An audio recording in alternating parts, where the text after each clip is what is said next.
welcome to this week's video. For this week, I'm going to be doing my wrap-up for the month of September. These are a few books that I read in the month of September.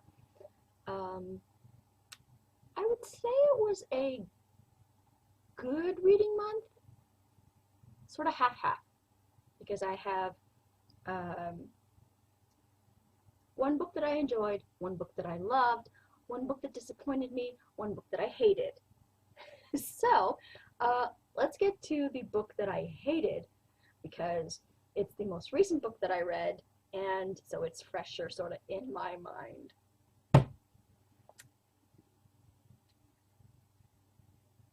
Helen Van Slyke's No Love Lost. Now, rest in peace. I know that she passed away a long time ago. This is an older book. I believe it's from the 1980. Yeah, 1980. I believe she passed in 79, and this book was published posthumously. Now, this has all the things that I love. Sort of like those sort of epic family sagas and like family secrets and that kind of stuff. The heroine is the main reason why I hated this book. Lindsay. I hated Lindsay so very much. She had a brother named James, and their parents, Howard and Pauline, Howard and Pauline were this well-to-do family, and Howard sort of was a serial cheater. I mean, he cheated up and down, and it begins in like the 30s, and he's sort of like of the old school boys club of he's still being like loyal and stuff to his family, and he still takes care of his family, so a little indiscretion here and there is sort of, he thinks it makes his marriage stronger. Fine. We know that men had like those attitudes. A lot of men had those attitudes back then. A lot of men have those attitudes today, only women are more vocal about not putting up with that shit. But back then, he pretty much cheated throughout their whole marriage. And James, their son, is the first one to find out when he's 15, and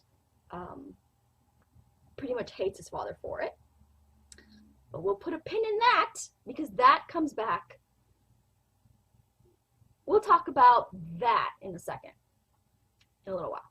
Put a pin in it. Put a pin in the fact that James hated his father for cheating on his mother throughout his whole marriage. And I'm not putting a pin in it for the reason that you think I'm putting a pin in it. When Lindsay finds out, she's shocked and she's sad for a little while at her father, but then she's totally fine with it, and is like completely goes back to like adoring and loving her father, and he can do no wrong, and she's sort of disappointed when her mother decides that she can no longer handle it and decides to divorce her father. So Pauline, her give a damn gets busted, and she decides to divorce her father.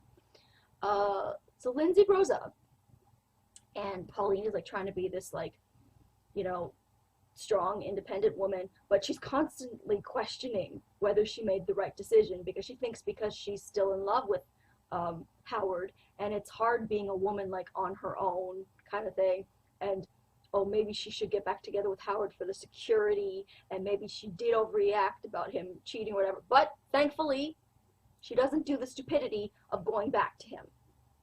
I have my own personal thoughts on that. You can think whatever you want to think. So Lindsay grows up and she falls in love with this guy, Jeff, and from like when they were young, and then the romance develops sort of as they get older. And they decide, or excuse me, Lindsay decides that they should get married. And she, Jeff wants to, Jeff is a growing teenage boy, and he has urges, and he wants to sleep with Lindsay, but he has, for himself, he thinks that, like, no, like, he wants to, be serious about Lindsay, and have like they should get married, and she wants to get married, like, now. She wants to get married now, but Jeff is like, no, wait a year or two until I'm sort of like more established, I can provide for you and all this stuff. And Lindsay is like, no, I want to be with you, I want to be intimate with you, I want us to get married now, because she has urges, which normally would be fine, but she uses those urges against him and basically threatens him that if he doesn't marry her so that they can sleep together, she's gonna go and sleep with someone else. But I was like, okay, I'll see if we can get past that, and maybe she'll be a good, when she grows up a little, she'll be a good character and someone that I can root for. Nope, that didn't happen. She only got worse. So against his better judgment, Jeff marries her, but he insists that, like, he won't take the father's money, her parents' money, because I guess they are more well off than he is, than his family. So fine. Then he's going to, like, take this job, but then he finds out that her father pulled strings on her behalf, and he, like, gets all mad at her, and then decides that he's going to enlist in the army, and he's going to go help fight the war, because World War II has started. So fine. She is furious that, not because, like, she's scared for him or anything, but she wants him to stay with her, and is mad that, like, he is doing something that she doesn't want him to do. Not because, again, I'm reading it and I can very clearly, I can tell that the reason she's mad is not because she's worried for him. She tries to play it off like she's worried for him, but no. It's because he wants to do something that's not catering to her.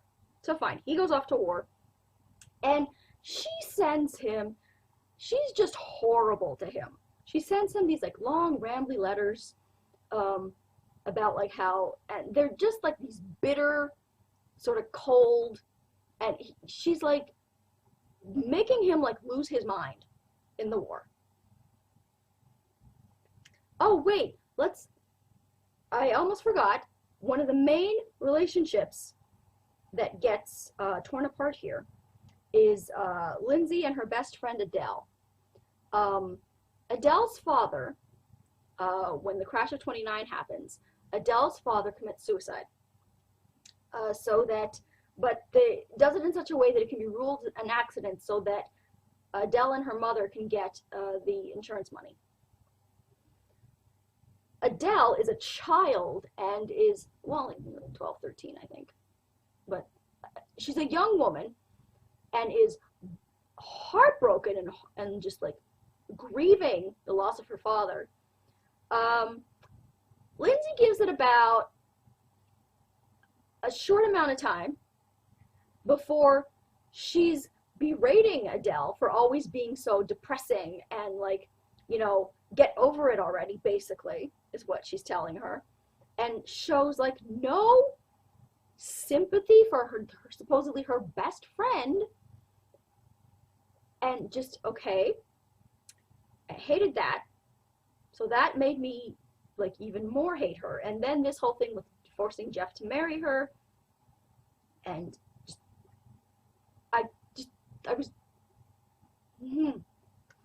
So Jeff is off to war and is getting completely stressed out by his shrew of a wife at home. So James comes up with the inspired idea that Jeff should have an affair. Now, I hate Lindsay at this point, and I would be fine if anyone else had brought up this idea to Jeff of, it's a wartime thing, and it doesn't have to mean anything. It's just for you to sort of not be so stressed, and because being stressed and being like upset all the time could get you killed. Maybe you need like to find like a woman, could be like a prostitute or whatever, to sort of like get your mind stress-free and that kind of stuff. I would have been fine if it was anybody else but James, because one, Lindsay is his sister. He is suggesting that this man cheat on his sister. Two, James was livid when he found out that his father was cheating on his mother. It made absolutely no sense for James to turn around and then suggest that Jeff be unfaithful to Lindsay.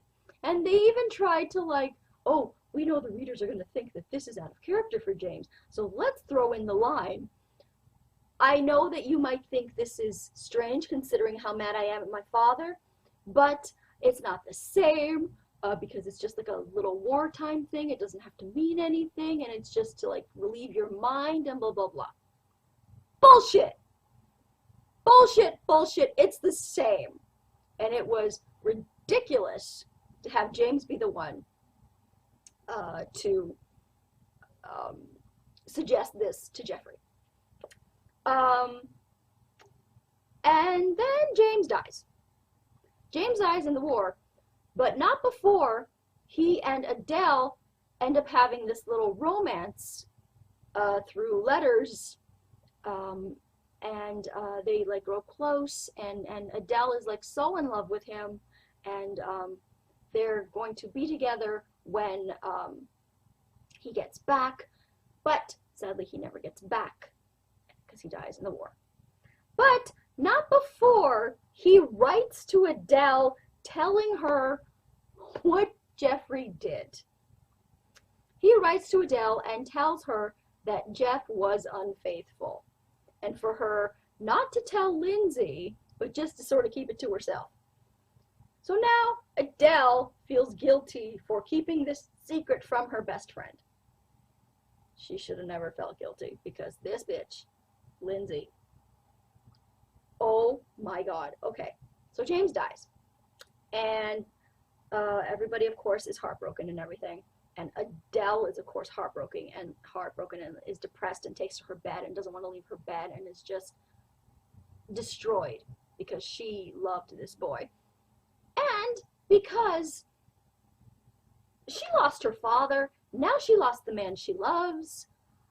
Lindsay is, of course, the best BFF ever, and basically like rants and raves to Adele that like to get over it already, like you and James weren't even like really together, as in like they never had sex. You guys weren't like in a relationship, in a real relationship, because James was off at war, and you don't know what a real relationship is, so you can't. What are you mourning? What did you lose? I wanted Adele to throw Lindsay out the fucking window. I could not believe. And then,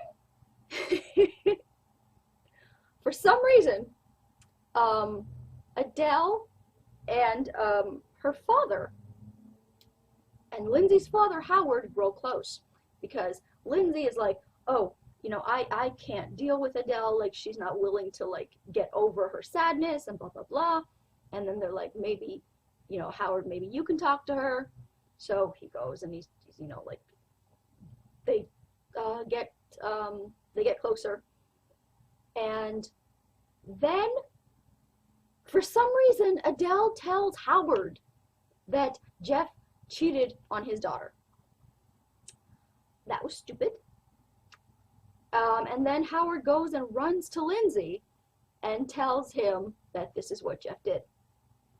So now Lindsay has a choice of whether she's going to, she finds out that she's also pregnant when she finds out that Jeff cheated on her. And then there's a point where she doesn't know if she's going to keep the baby or have an abortion, and that's all fine. I had no problem with that. But she decides to keep the baby, and she decides she's not going to tell Jeff that she knows.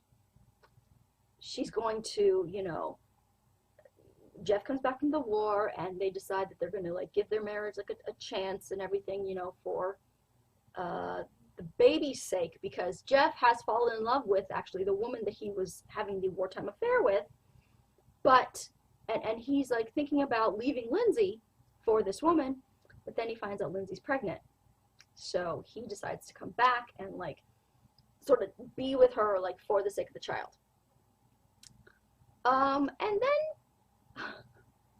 And then Adele marries Lindsay's father. And Lindsay is horrified because before that, when Howard tells Lindsay, he also tells her that the reason he knows is because Adele knew, because James had written her about the affair. So Lindsay knows that Adele knew and didn't tell her. So Jeff comes back, and does Lindsay get mad at her husband for having the affair? No, she doesn't leave her husband. She doesn't get mad at the person who's actually responsible. No, she does what too many women do. She gets mad at Adele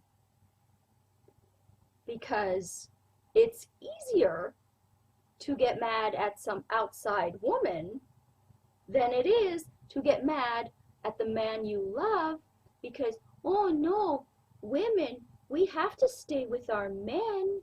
We can't ever no, we can't be a woman without a man.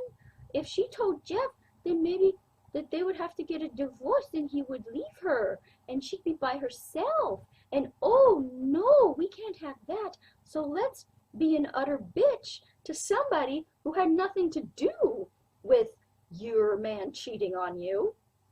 Let's get mad at them just because, and direct all our anger towards them, because you don't have the fucking balls to tell off your man for cheating on you.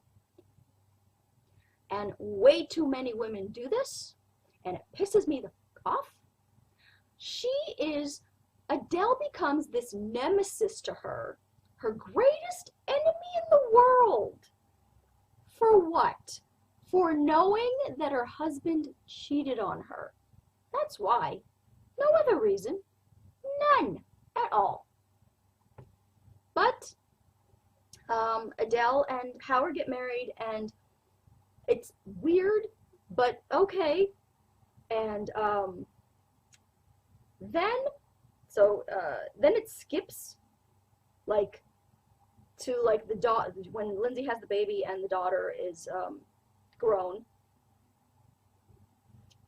and we get the daughter getting married, and Lindsay and Jeff have been together for like something years, 20 years or some such, and the marriage between Adele and Howard is not going well because she never got over James. She's not really in love with Howard, and she has issues being intimate with him. They say it's because they're trying to like paint her as being like frigid. I personally think it's just because she doesn't love Howard, and that she's always only ever wanted James. And I think she would have been perfectly fine being intimate with someone that she actually loved. But they decided to make her frigid. Okay, fine. Then the daughter gets pregnant and dies in childbirth. Poor Jeff is destroyed. And again, Lindsay is all like, oh, you know, he's like being like so like over emotional about it, and you know, dramatic, and like everybody else is allowed to grieve, and like, why am I not allowed to grieve? I'm like, bitch, nobody said you're not allowed to grieve. You're just a cold-hearted bitch, that's all. And in her dialogue, she's like, oh, what about my grief, and what about like my feelings, and why do I have to be the one to like prop everybody up? And I'm like, bitch, you don't have to. You can show emotion, and you can like be loving and warm and like help your husband through this. But the death of the daughter, sort of, because the daughter was pretty much the only thing holding them together, sort of, they don't really have anything sort of holding them together anymore. So they're drifting apart. Jeff turns to someone to comfort him in what is quickly becoming the end of his marriage. Guess who he turns to comfort him? Hello. That's right. He turns to Adele. And of course, Lindsay is livid. Oh.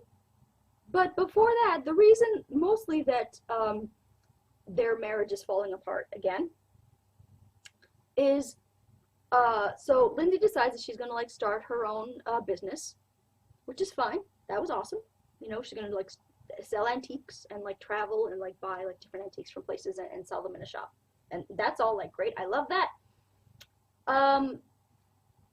But then she falls in love with this younger man who happens to be her chauffeur, and begins to have an affair. This woman who lived through her parents, her father having an affair on her mother, who lived through and forgave, I say forgave, but she stayed with him because women can't possibly be alone and you know, not have a man in their life, and that was then, and that was for a lot of women today. It just made absolutely no sense at all for Lindsay to have this affair. And with a guy that was so, he was nothing. He was so dull. I thought Jeff was a great character. I completely understood him having his affair because Lindsay was a shrewish bitch. And then, so she's having this affair. Jeff can feel that like something's going on. So he sort of finds like his own comfort in Adele. And this, of course, causes Lindsay to blow her top. She is like, yeah, because at this point, the father dies. Howard, he dies, saying that like his marriage to like Adele was like a mistake, but he, you know, he didn't want to be like divorced again and everything, so he stayed with her. They were like, there's like a 20 age difference between them. So yeah, he dies, and then she and Jeff sort of turn to each other. And I don't remember if they actually get married, but I know they're together.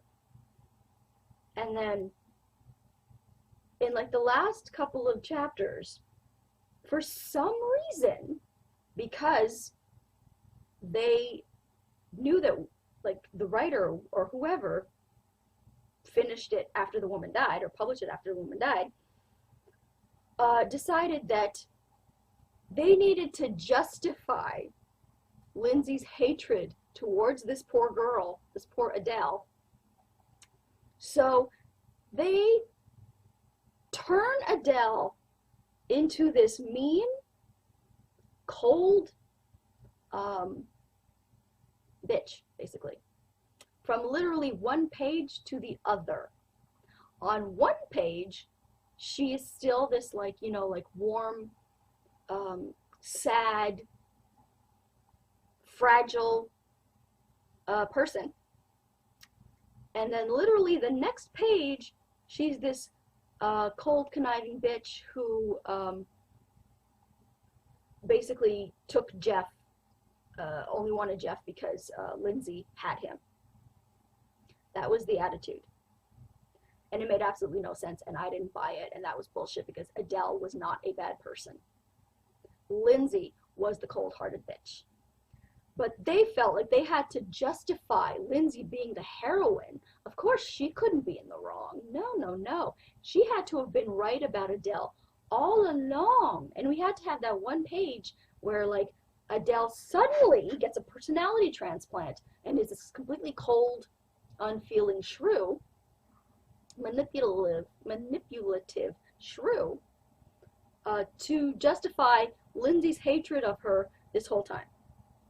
So all of a sudden, Adele is this unknown woman, and Jeff leaves her and decides that he wants to get back with Lindsay. Why? I don't know. But she tells him that no, she can't be with him because he has always been selfish and never thought of her, and now she's with a man who, like, loves her and respects her and treats her the way that, you know, she wants to be treated, i.e. a man that she can manipulate and control, because Jeff could not. Jeff could not be, because yes, he, finding out that she was pregnant and brought him back from the war, and he was doing it for, like, the child and them, you know, keeping their marriage together. But he was always sort of his own man. This Reg was like this boring young boy toy who she could manipulate and walk all over. And that's why she chose him over Jeff. And we're supposed to believe that this was this wonderful, fulfilling, happy ending where Lindsay finally found the love that she deserved, and everyone else was wrong, and Adele was this cold, manipulative bitch, and Lindsay was right all along. I hated this fucking book. I hated it, but I could not stop reading it. It was soapy, it was compelling, it was dramatic,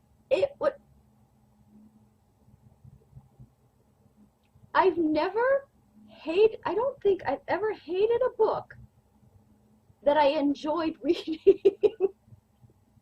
I enjoyed reading it. I hated the main character. I hated Lindsay. But I enjoyed reading this book. So I don't know what that says. Like, is that a good review? Is that a bad review? I don't know.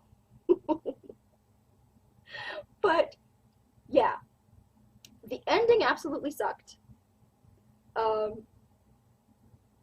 it was such a, like, if you love those sort of, like, big, epic, soapy, melodramatic, family secret type books, you will love this book. But I think I should warn you, you will likely hate the main character. Or maybe you'll love Lindsay. I don't know why. Je ne sais quoi. No sé por qué. But, Helen Vance likes No Love Lost. I recommend it. I do. I recommend it. So, yeah, that was a bit of a long review for that book because it was the freshest in my mind, and I had thoughts. I had thoughts that I had to get out. Diplomat's Pregnant Bride by Merlin Lovelace. I don't know if that's her real name, but that's such a cool name. And that's like so pretty, and it's a Harlequin desire. Yes, so it's Unexpected Baby. And I liked this book. It was sort of like what I needed after, I think it was the Pam Jenoff book that I had read before, the Diplomat's Wife, and this one's The Diplomat's Pregnant Bride. I did not do that on purpose. I did not realize. After that, I sort of needed, out of the, like how immersive and stuff that was, I sort of needed a lighthearted sort of cleanser, palate cleanser. So The Diplomat's Pregnant Bride definitely did that. It's, yeah, Unexpected Baby. And she wants to raise the baby on her own. He wants to be a part of the baby's life, wants to marry her. And I really, really enjoyed it very, very much. Yeah, and he was Jack, right? I think his name was Jack, yeah. He was very much like, you know, the strong sort of like male, you know, character type. But he wasn't sort of overbearing about it, I found. Like, he kind of knew that that wasn't the way to play it with her. And so he was like, he was caring, and he was like a friend, and he was like, just like nice, and I really, really liked how just nice and like loving and stuff that he was. He sort of let her sort of come to the realization that she did want to marry him, sort of like on her own kind of thing, with a little push from, I think, her grandmother. Yeah, because she has a grandmother who definitely wants them to, you know, be together, and it's like, it was really, really, really cute. I definitely like a lighthearted read, definitely what I wanted. The next one was a book that I loved. Had everything that I loved. The Marriage Contract by Katie Robert. And it is an arranged marriage in the mafia world between Teague O'Malley and Callista Sheridan. And the Sheridans and O'Malleys are kind of rivals, but Teague wants to break away from the family. He doesn't want to be in like that violent world anymore. And Callista sort of, she wants to take her family legit. And she sort of like wants to do it from the inside. Teague wants to like leave and have nothing to do with it, but Callista wants to change her family from the inside. And they're on the brink of like this war because Callista is engaged to this guy. It's an arranged marriage, and she's going to be marrying this guy, O'Halloran, something, O'Halloran. But he's an asshole. He is like a sadistic piece of absolute garbage. And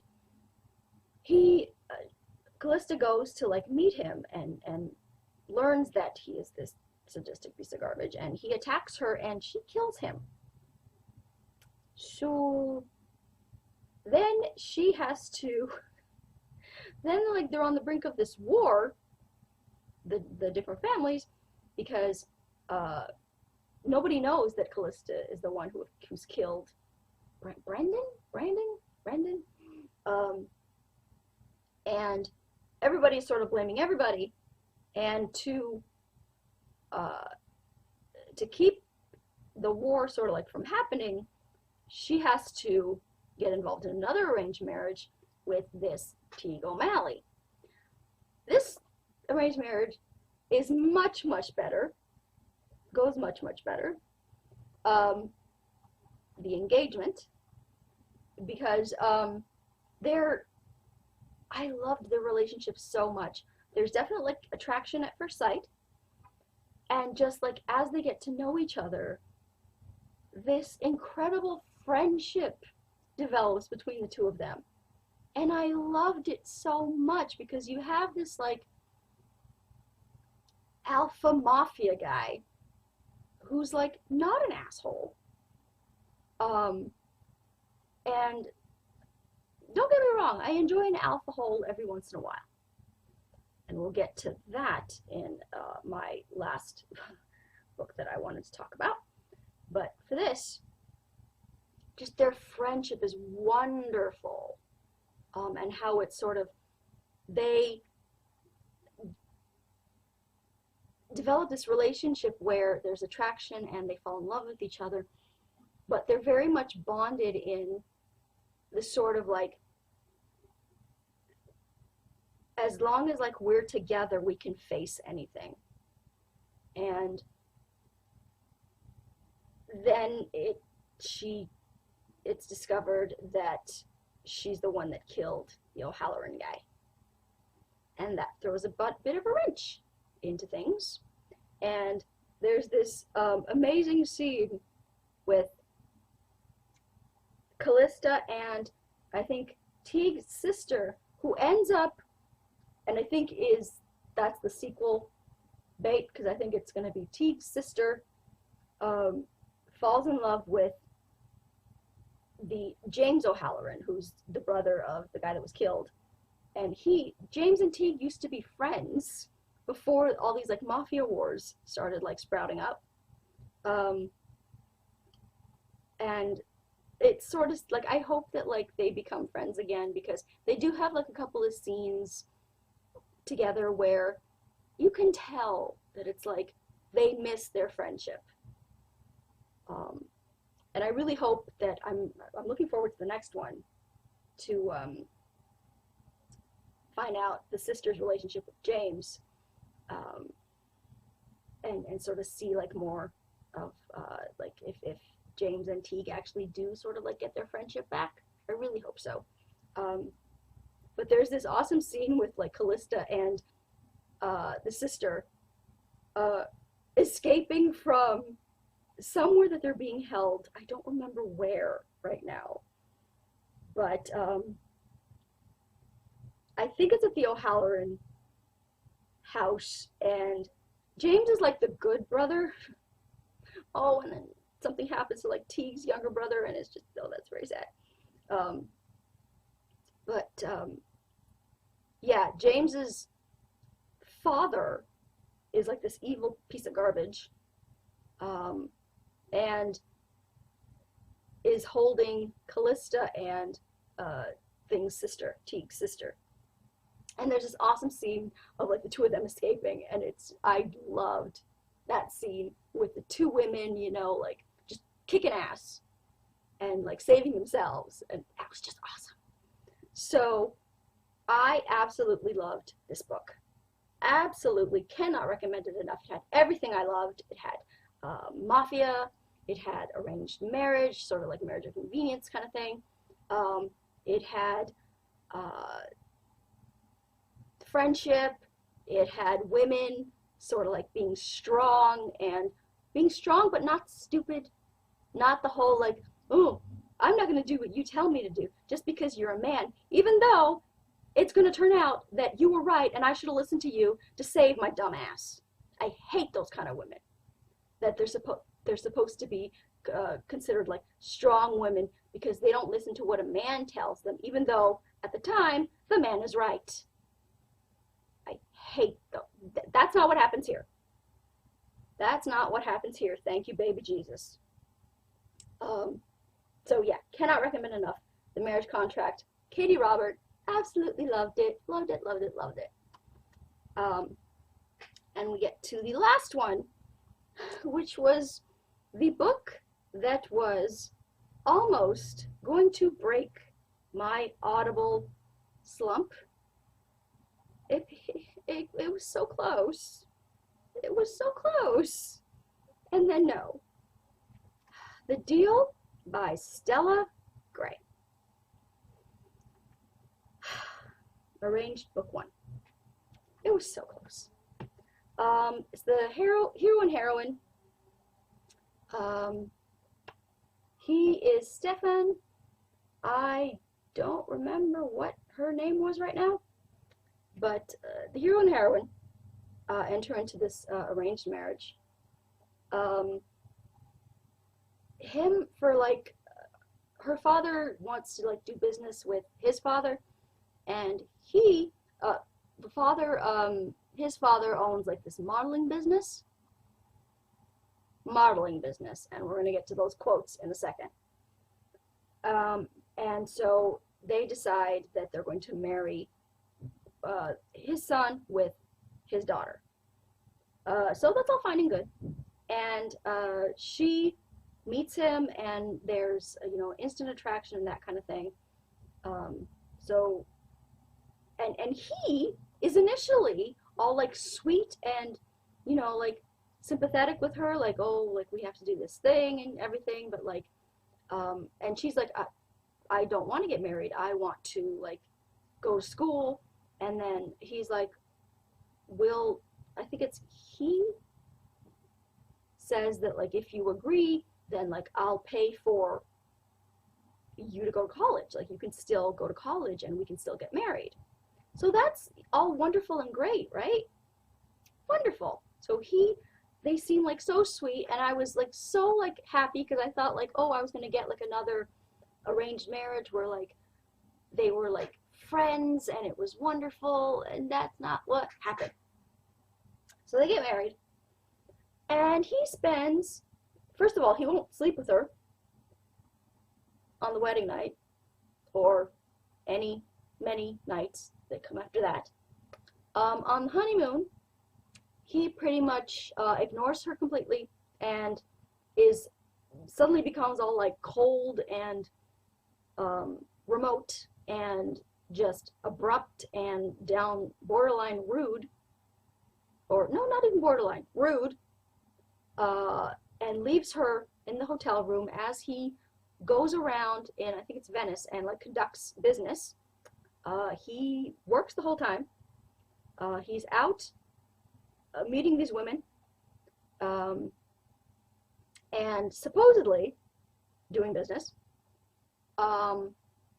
And then, so that's like pissing me off, but I'm, willing to, go with it, because there are 2 narrators for that audiobook. 2 narrators, which means we should be getting 2 people's points of view. We get 1 chapter with him, and like 10, 12 chapters with her, where it's all from her point of view. So all we're getting is that he's being a complete and utter asshole to her. And he's doing all this business with these models. And there's at one point where the father has a heart attack, her father has a heart attack, and they're taking a jet back. But they're bringing the models with them on the jet, and the models are having a great time, partying up, and like just, having like partying like all around her. Meanwhile, she's like grieving and worrying for her father. And my thought was, you're rich, you couldn't have sent them on another jet? You had to like or you couldn't have told them to like not have a party while your wife is worried and like potentially grieving her father, who might be dying? And then there's this scene where like she goes into the back and lies down on the bed in the bedroom of like the jet, and she's like crying in bed, and he comes and like gets on the bed with her and like wraps his arms around her and like is like being all like comforting. And I'm like, fuck you. What is this supposed to make up for? Like, why are you comforting her when you're what made this happen? Those idiot models or whatever are out there partying because you brought them on the plane. Because you're allowing this party to go on. What are you comforting her for? That pissed me off. But I was like, okay, maybe when we get like another chapter from him, we're going to find out why he's being so like cold and just such an asshole.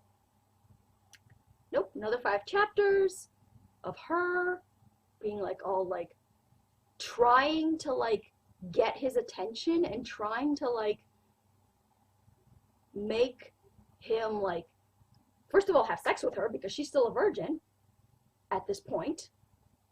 And there's a scene where they're back home when the father's, I think the father's gonna be okay, and they're having dinner with, I think, like his family, and his brother hits on her, and he comes, the hero comes, and basically like throws his, like, you know, like grabs his brother like angrily and like, you know, stay away from my wife and blah blah blah. And then he turns to her and he was like, I agreed to this marriage, and I basically paid for a virgin, and that's better be what I'm gonna get. What? And what? Basically implying that you better not betray me and sleep with my brother, knowing that his brother was hitting on her. Okay. And I was like, we better get his point of view first, soon, because I am like, I'm going to DNF this book soon. Fine. Another 5 or something chapters goes by. They get married. It goes by in a whirlwind. I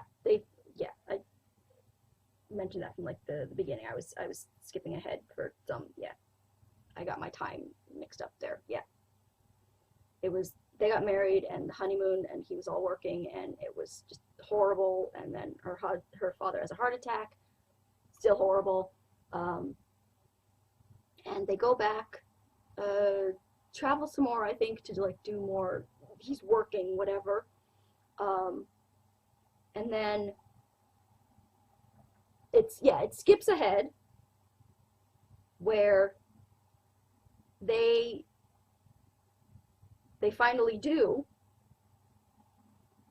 and because she's finally like, she's at the point where like she's about had enough, and she's like, you're not treating me like a wife, and you know, what do you want from me, and blah blah blah. And he finally snaps because apparently he's wanting, because he seems to be attracted to her and want to sleep with her, but keeps holding himself off for some reason. We don't know why, because it's been fucking 20 chapters and we're not in his head.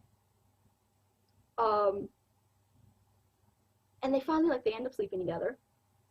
And I thought that, okay, this was going to be the point where they were going to, like, come together, pun intended, and, you know, start building their relationship. No. They just have sex.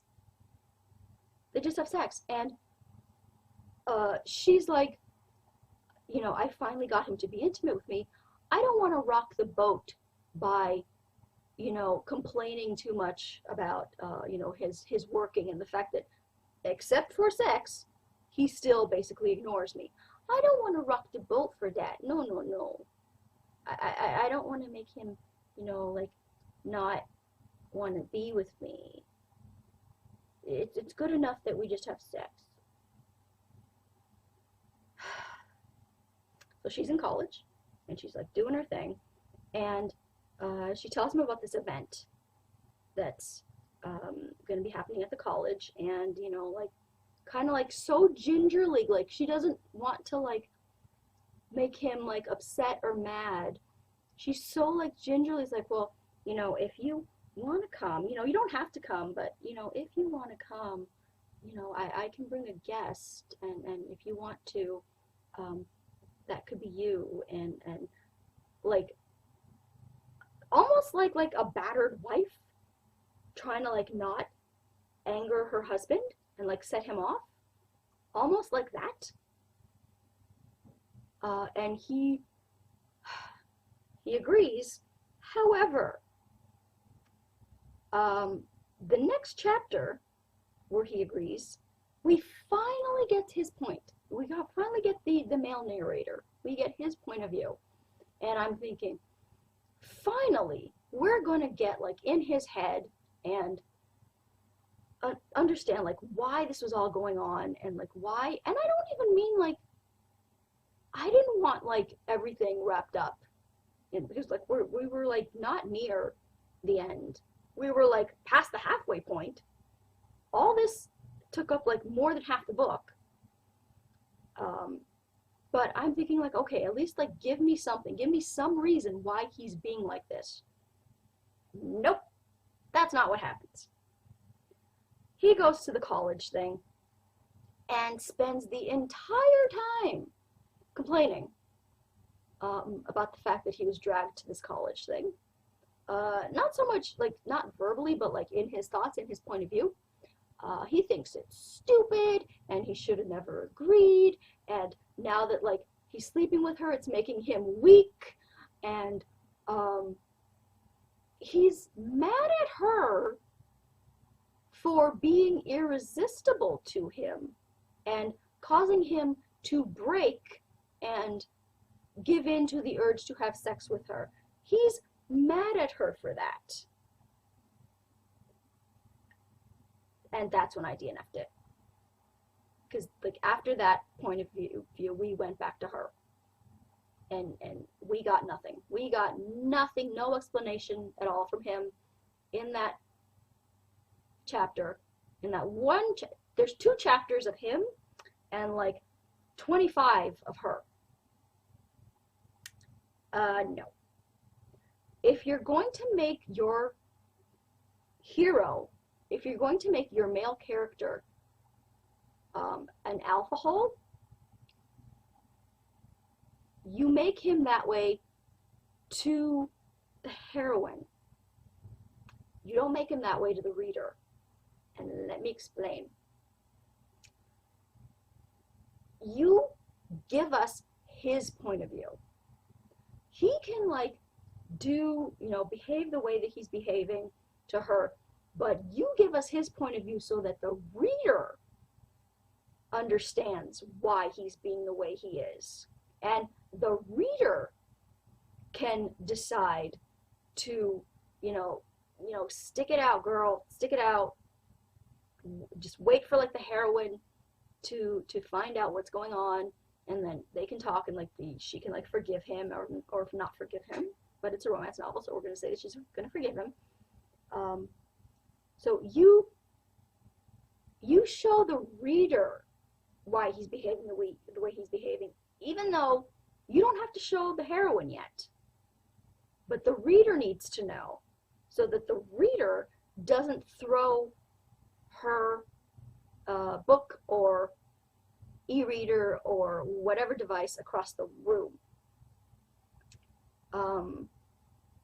And I don't care why he was, at this point, over halfway through, I don't care why he was behaving the way he was behaving to her. There was some mystery going on with like the model thing. I didn't find out what it was, but I suspect it was some sort of like sexual trafficking thing, and he was trying to like expose it or like get his father to stop, or if his father knew, I don't know. But it seemed like his father was like not a nice man, and his brother. And it kind of seemed like he was trying to like work against his family, who were involved in some kind of sex trafficking thing, and so that the models weren't actually models. And That was my thought. It looked like he was trying to expose that, which was fine. But you tell the reader that. You explain to the reader. You don't have to tell the heroine. And that doesn't excuse him ignoring her for the entirety of their honeymoon. Or the whole arranged marriage thing, if it was, not supposed to be forever, or if they had a set date where they were supposed to, I don't remember if they only had to stay married for a little bit or what, but, and him not wanting to sleep with her, we didn't get an explanation to that as to why. Maybe we got one later, but I wasn't willing to go through another 20 chapters of her twisting herself in knots trying to figure out how to change this man. He, before the when they were at the engagement party, he was this wonderful, smiling, sympathetic, warm man. And then as soon as they got married, he turned into this cold piece of shit.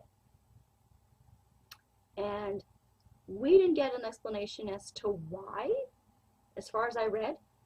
Because after that scene, after we get that second chapter of his point of view, which explained nothing, it was just him ranting about how pissed off he was that he gave in to the urge to sleep with her, I was done.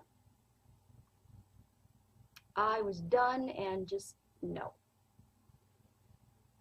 So that was The Deal by Stella Gray. Would not recommend.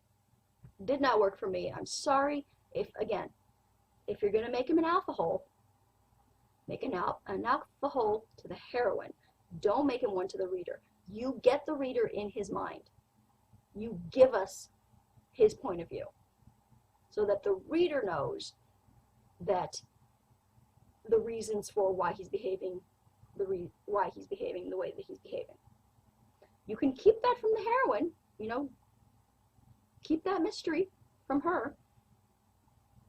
Don't do it to the reader. Not with an alpha hole. I think that's why a lot of readers don't like alpha holes, and a lot of readers, and then there are readers who will forgive the alpha holes. The difference is, in my opinion, is when you're the ones who will forgive an alpha hole get inside his head. They get his point of view. They read that on the page. They get that information. When the guy is just all mysterious and everything and his motivations are hidden from the reader, I think those are the alpha holes that people just don't. They are not on board with. That's my opinion. So I don't have a new Audible yet, but what see if I can show you ebook that I'm about to start, Mary Campisi's A Family Affair, and this is book 1, and let's read the little blurby. Real families aren't always the ones you know about.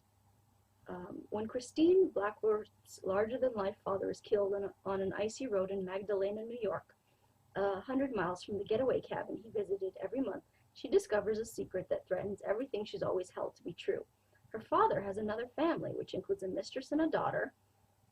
Determined to uncover the truth behind her father's secret life, Christine heads to Magdalena, prepared to hate the people who have caused her to question everything she thought she knew about her father. But what she finds is a woman who understands her, a half-sister who cherishes her, and a man who could love her if she'll let him. The longer she's around them, the more she questions which family is the real one. So I'm about to start that. So we shall see how that goes. hopefully. Because, yeah, ebooks I haven't had a lot of luck with. Audible, I came so close. I came so close. But, nope. And paperback was good. Paperback was alright.